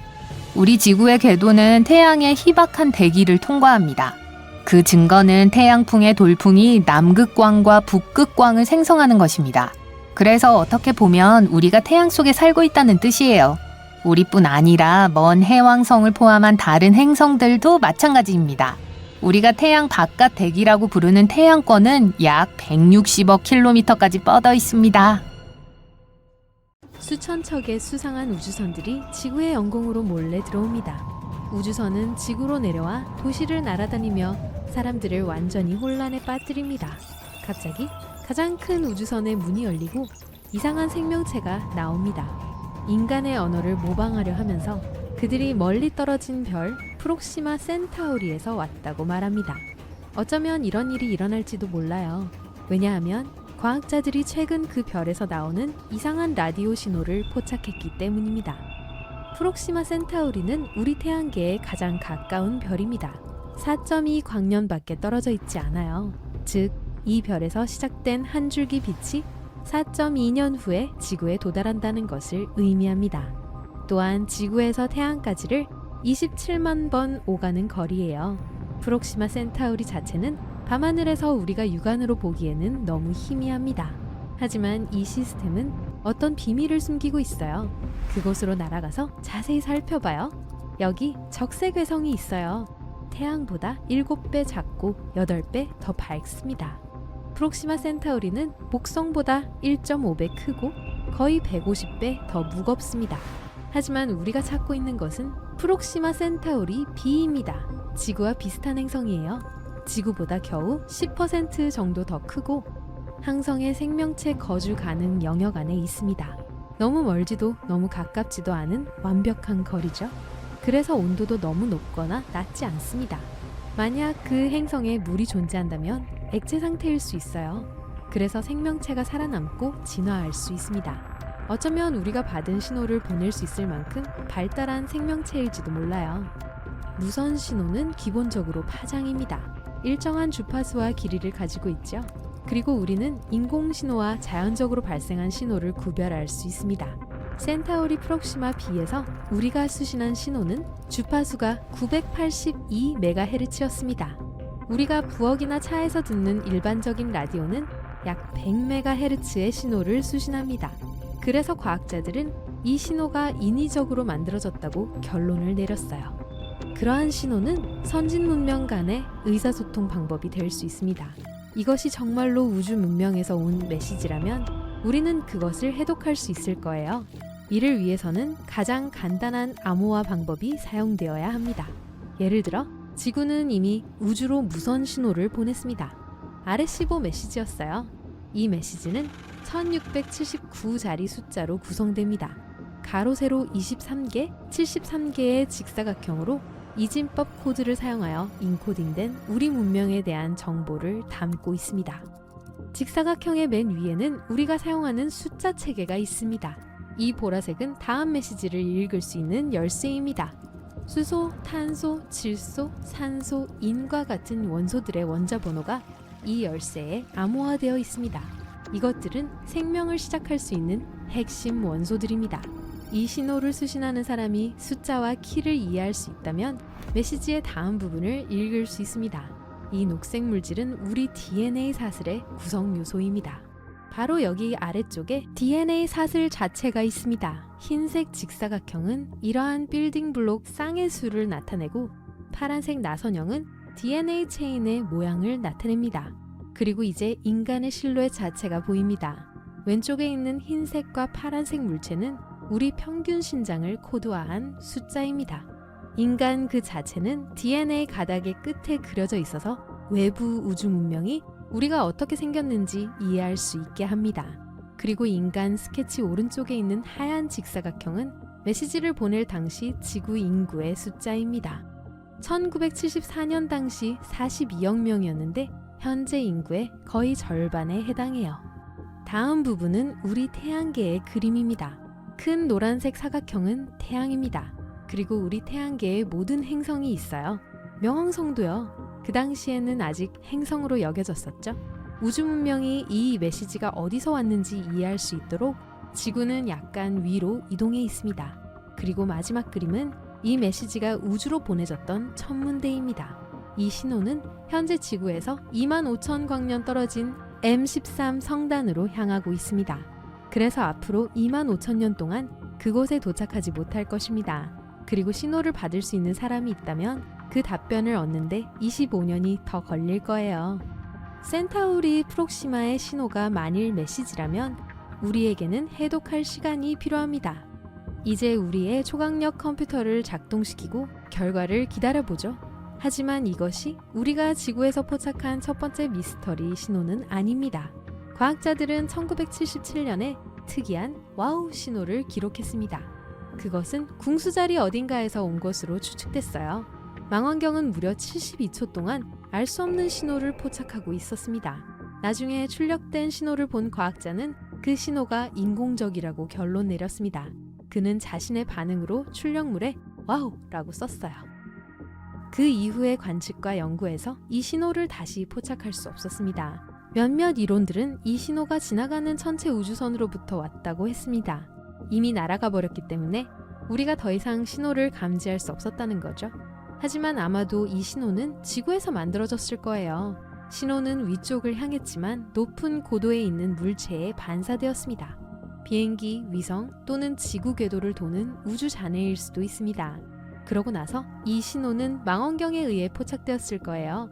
그리고 그것이 인간이 만든 것이기 때문에 파장과 주파수와 같은 모든 특성이 과학자들을 혼란스럽게 만들 수 있었습니다. 2017년 과학자들은 프록시마 센타우리에서 플레어를 기록했습니다. 이 별의 밝기는 10초 만에 1000배 증가했습니다. 그 전에 더 약했지만 약 2분 동안 지속된 또 다른 플레어가 있었습니다. 이러한 플레어로 프록시마 센타우리는 엄청난 양의 방사선을 방출했습니다. 비록 이 별의 동반 행성에 생명체가 있었다고 해도 이 플레어가 그것을 파괴했을 거예요. 항성풍은 행성에서 대기를 날려버려서 표면에서 생명체를 없애버렸을 거예요. 전체적으로 센타우리 프록시마 B는 지구보다 60배 더 많은 고에너지 방사선과 400배 더 많은 X선 방사선에 노출됩니다. 과학자들은 이곳에 생명체가 살 확률은 1억 분의 1이라고 결론 내렸습니다. 그리고 우리는 그 신호가 인공적인 것인지 자연적인 것인지 아직 확실히 알 수는 없지만 지구를 향해 오는 우주선의 시나리오는 거의 불가능할 거예요. 우주 문명을 찾는 우리의 유일한 방법은 전파를 사용하는 것입니다. 그것은 마치 지구에서 빛의 속도로 사방으로 퍼지는 큰 소음과 같습니다. 여기서 가장 큰 문제는 엄청난 거리입니다. 우리 은하수 밀키웨이는 폭이 10만 광년입니다. 그 반대쪽 끝에 생명이 있다고 가정해보세요. 만약 우리가 그들에게 무선 신호를 보낸다고 해도 앞으로 10만 년 동안 그 행성에 도달하지 못할 것입니다. 그리고 그 후 다시 10만 년 동안 아무런 응답도 받지 못할 거예요. 누군가 우리에게 연락하고 싶어 했더라도 마찬가지입니다. 우리는 19세기가 되어서야 무선 신호를 만들고 수신하는 방법을 배웠습니다. 만약 어떤 문명이 은하수 어딘가에서 우리와 동시에 발전하고 있었고 그들이 무선을 발명했다면 우리는 수천 년 동안 그들의 신호를 받지 못했을 거예요. 게다가 지구에서 퍼져나가는 전파 소음도 사라지기 시작하고 있습니다. 우리는 블루투스, 광섬유, 케이블 TV를 사용합니다. 그래서 약 100년 안에 우리는 더 이상 다른 세계에 보이지 않을 거예요.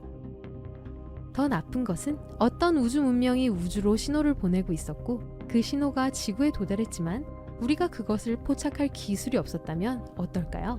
신호를 보내던 세계는 진화했고 신호는 이미 우주로 퍼져나갔어요. 우주로 나간 전파의 잔해를 잡았을 수 있겠지만 우리의 안테나 설치는 훨씬 뒤에 이루어졌습니다. 우주에는 약 2조 개의 은하가 있습니다. 각각의 은하는 우리의 태양과 비슷한 수십억 개의 별을 포함하고 있습니다. 어쩌면 그중 한 곳 부근에 지구와 비슷한 행성이 있을지도 모릅니다. 그곳에서 생명이 번창하고 있을 수도 있어요. 그리고 이 우주 문명은 우리처럼 망원경을 통해 우주를 내다보면서 알려지지 않은 행성에서 오는 전파 신호를 잡기를 희망하고 있을 겁니다. 2023년 한 전직 나사 엔지니어가 연료를 사용하지 않고도 중력을 거슬러 스스로 들어 올릴 수 있는 기계를 만들었다고 주장했습니다. 로켓도 불도 배기가스도 없어요. 전기만 있으면 돼요. 사실이라면 물리학의 가장 신성한 법칙을 깨고 우리는 우주 여행에 대해 모든 것을 다시 써야 할 겁니다. 그냥 사기극일까요? 아니면 미래로 가는 문일까요? 엔지니어의 이름은 찰스 뷸러입니다. 그는 나사에서 로켓이 무작위로 폭발하지 않도록 하는 일을 했었죠. 그는 우주왕복선, 허블 우주선, ISS 및 기타 거대한 프로젝트에 참여했습니다. 현재 뷸러와 그의 팀은 엑소더스 프로펄션 테크놀로지스라는 민간 기업에서 일하며 우주 엔지니어들의 장기적인 꿈인 연료가 필요 없는 우주선을 만들기 위해 노력하고 있습니다. 우주 여행에 대한 모든 것이 순식간에 바뀔 수 있는 일이죠. 막대한 자원을 들이지 않고도 달이나 화성 또는 원하는 곳으로 갈 수 있는 미래를 상상해 보세요. 그는 자신과 그의 팀이 마침내 암호를 풀었다고 주장합니다. 추진제 없이도 스스로 공중으로 올라갈 수 있는 기계를 만들었다고 합니다. 맞아요. 모든 작용에는 반드시 동등한 반작용이 필요하다는 세상의 기본 법칙인 뉴턴의 제3법칙을 위반하는 주장입니다. 예를 들어 로켓에서 연료를 뒤쪽으로 던지는 것은 작용입니다. 연료를 밀어내면 로켓은 앞으로 나아가는데 이것이 바로 반작용입니다. 그럼 마법의 장치는 운동량 보존에도 위배됩니다. 무언가를 밀면 운동량을 얻지만 균형을 맞추려면 반대 방향으로 다른 무언가가 동일한 운동량을 얻어야 합니다. 하지만 이 장치는 시스템의 전체 운동량을 갑자기 바꿀 수 있습니다. 아무것도 밀지 않고도 움직인다면 도대체 어떻게 한 걸까요? 마치 공기를 불어넣지 않고도 앞으로 나아갈 수 있는 풍선처럼 말이죠. 만약 이 기계가 실제로 작동한다면 수백 년 동안 물리학에서 발견하지 못한 새로운 미지의 자연력이 존재할 겁니다. 뷸러 자신은 이를 새로운 힘이라고 불렀습니다. 어떻게 작동하는지 알아봅시다. 이 마법의 장치를 만들기 위해 그들은 정전기를 사용했습니다. 테스트 장치는 카드 덱 크기 정도의 30g짜리 작은 물체였습니다. 그리고 전하가 만들어내는 일종의 보이지 않는 힘인 전기장을 이용해 추력, 즉 밀어내는데 성공했습니다. 새로운 힘은 시스템에서 두 가지 일이 발생하면 작동하기 시작합니다. 첫 번째는 전기적 불균형입니다. 기기의 일부분에는 기압과 같은 전기적 압력이 발생하고 있습니다. 예를 들어 한쪽이 다른 쪽보다 더 많은 전기적 압력을 받는 등 전기적 압력이 고르게 분산되지 않는 경우 이것이 첫 번째 원인입니다. 이는 전하가 만들어내는 보이지 않는 힘인 전기장이 올바르게 설정되어 있을 때 발생합니다. 전하가 직선이 아니라 태양광선이나 바퀴살처럼 고르지 않고 넓게 퍼지는 일정한 방식으로 퍼져 나가야 합니다. 그러면 장치가 스스로를 밀면서 전체 물체가 움직이게 됩니다. 처음에는 신비한 새로운 힘이 거의 눈에 띄지 않을 정도로 작았습니다. 추진력도 소음도 거의 없었습니다. 하지만 업그레이드할 때마다 상황이 바뀌기 시작했어요. 그리고 2023년 마침내 지구의 중력을 극복할 수 있는 충분한 추력을 측정했습니다. 가장 이상한 점은 전원이 꺼져 있어도 재료의 충전이 남아있는 한 추진력이 계속 유지되는 경우도 있다는 점입니다. 이상해요. 정말 이상합니다. 이는 물리학에서 완전히 새로운 우리가 현재 이해하고 있는 것보다 더 깊은 무언가를 암시합니다. 이제 정직한 과학자라면 당황하기 시작합니다. 믿기 어렵기 때문이죠. 솔직히 과장된 이야기일 수도 있어요. 뷰러는 이 연구가 아직 초기 단계라고 인정합니다. 연구팀은 이 발견을 발표하고 특허를 받았어요. 참고로 이 회사에는 나사, 블루 오리진, 미 공군에서 일했던 사람들이 포함되어 있습니다. 수십 년 동안 이 문제를 연구해왔죠. 찰스는 워프 드라이브, 반중력, 스타트랙을 현실화하는 방법 등 대체 추진력과 기발한 아이디어에 열정을 가진 사람들을 위한 컨퍼런스인 에이펙에서 자신의 연구 결과를 발표했습니다. 현재 이 프로젝트는 활발히 진행 중입니다. 물론 이 내용은 매우 논란이 많으며 많은 과학자들이 회의적입니다. 아직 아무도 발견하지 못한 실수가 있을 수 있기 때문이죠. 그래서 그들은 우주에서 이 기계를 테스트하고 싶어 합니다. 우주에서도 작동한다면 우주여행이 영원히 바뀔 수도 있어요. 이런 발견은 이번이 처음이 아니기 때문에 사실일 수도 있습니다. 최근 IVO 리미티드라는 스타트업이 연료가 필요 없는 또 다른 추진 장치인 퀀텀 드라이브를 개발했다고 주장했습니다. 그들은 양자화된 관성이라는 이상하고 논란이 많은 물리학 이론을 활용하고 있다고 합니다. 이 이론은 마이크 맥컬로크라는 영국 물리학자가 만든 이론입니다. 그는 기본적으로 물체가 가속도에 저항하는 관성이 자연의 기본 법칙이 아니라 관측 가능한 우주의 가장자리에서 발생하는 이상한 양자 복사에 의한 효과라고 말했습니다. 그의 이론이 맞다면 올바른 조건에서 아무것도 뒤로 던지지 않고 추력을 생성할 수 있습니다. 연료가 필요하지 않고 전기와 충분히 영리한 셋업만 있으면 됩니다. 많은 과학자들이 이를 믿지 않지만 누가 알겠어요. 이 새로운 발명품이 실제로 작동할 수 있을지도 모르죠. 어쨌든 원래 IBO사는 무선 전력을 찾고자 하는 소규모 기술팀이 설립한 회사입니다. 이들의 첫 번째 아이디어는 정전 용량 기반 공중 전송이었습니다. 기본적으로 공기를 통해 무선으로 전기를 전송하는 멋진 방법입니다. 하지만 그 과정에서 그들은 방향을 바꿨어요. 이렇게 공기를 통해 전기를 움직일 수 있다면 물체도 움직일 수 있지 않을까요? 관성 자체를 다시 생각해 볼 수 있을까요? 그래서 2021년 그들은 이 양자화된 관성 이론에 기반한 추진 장치를 개발하기 시작했습니다. 이 아이디어를 바탕으로 퀀텀 드라이브를 만들었습니다. 독립형 전기 시스템이었죠. 연료 탱크나 연소도 없습니다. 우주선을 움직이게 하는 플러그 앤 플레이 박스만 있으면 되죠. 가볍고 쌓을 수 있으며 토스터기처럼 위성에 볼트로 고정할 수 있다고 합니다. 무게도 수백 그램에 불과해 기존 추진체보다 훨씬 가볍습니다. 2023년 테스트가 이루어졌어요. 누군가의 착오가 아니라 우주 조건을 시뮬레이션하는 진짜 진공 챔버에서 말이죠. 연구팀은 결과를 설명할 수 있는 모든 알려진 힘을 배제했다고 말했습니다. 그리고 실제로 추진력이 발생했어요. 많지는 않았지만 일관되고 측정 가능한 수준입니다. 그리고 중요한 순간이 왔습니다. IBO사와 파트너 회사인 로그 스페이스 시스템즈가 퀀텀 드라이브를 우주로 발사한 것입니다. 이제 그들은 테스트 결과를 기다리고 있어요. 많은 물리학자들은 이 모든 것이 말도 안 된다고 생각합니다. 일부 과학자들은 이런 것은 영구적인 운동기계가 될 것이기 때문에 불가능하다고 지적했어요. 기본적으로 이런 장치가 실제로 작동한다면 이를 사용하여 무한한 에너지를 만들 수 있는데 이는 연력학 제1법칙을 위반합니다. 하지만 IBO는 그렇지 않다고 말합니다. 그들은 양자화된 관성이 일반적인 뉴턴의 법칙 내에서 작동하지만 약간 다르다고 말합니다. 어쨌든 이 모든 것들은 다시 확인이 필요합니다. 유사한 경험이 있었기 때문에 많은 사람들의 회의로는 당연합니다. 2001년에 로저 슈이어라는 영국 엔지니어가 M 드라이브를 소개했습니다. 이 이상한 원뿔 모양의 장치는 뒤쪽으로 아무것도 밀어내지 않고 추진력을 생성하는 것으로 추정되는 장치였습니다. 사람들은 매우 흥분했습니다. 나사는 이글웍스 팀과 함께 테스트까지 했습니다. 그리고 2016년 그들은 M 드라이브에서 미량의 추력을 감지했다고 발표했습니다. 언론은 난리가 났고 과학자들은 흥분했죠. 하지만 나중에 독일 대학에서 실시한 심층 연구 등의 대규모 연구 결과 이는 실험적 오류일 뿐이라는 슬픈 결과가 나왔습니다.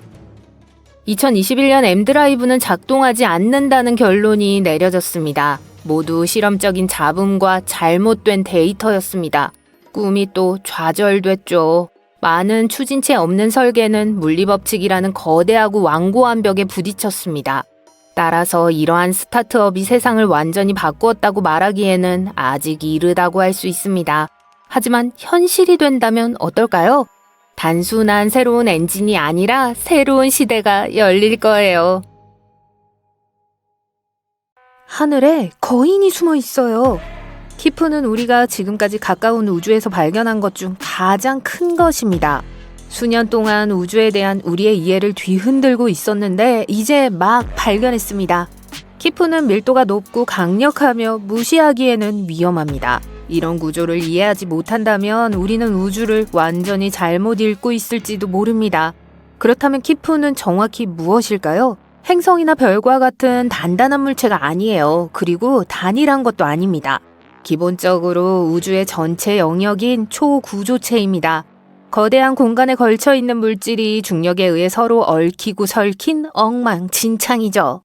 키프는 은하, 거대한 은하 그룹인 은하단, 가스, 암흑물질의 거대한 그물망으로 이루어져 있습니다.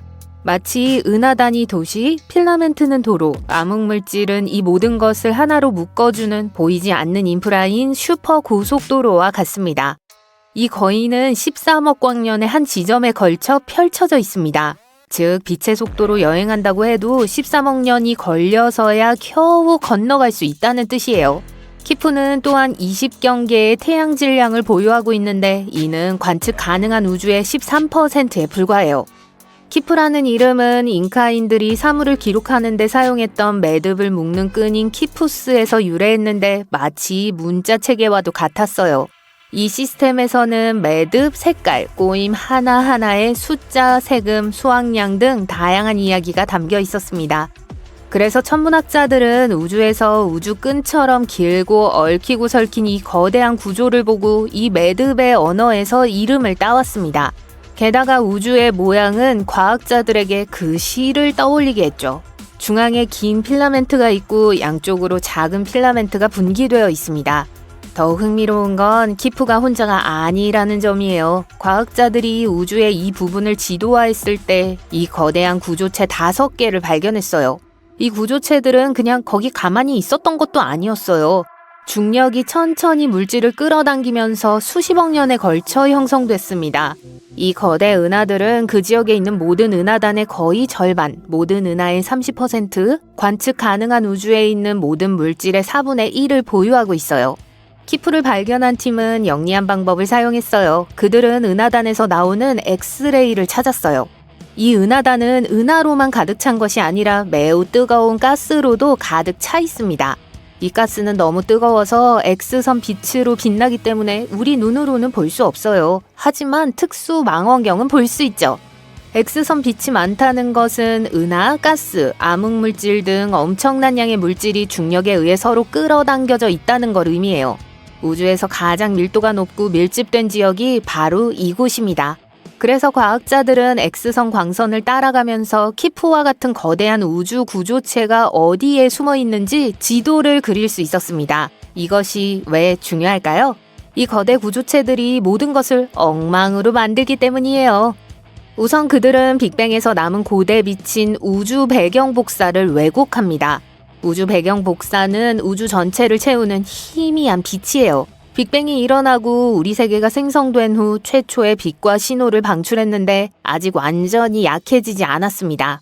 남은 방사선은 138억 년이 지난 지금도 여전히 우리에게 도달하고 있어요.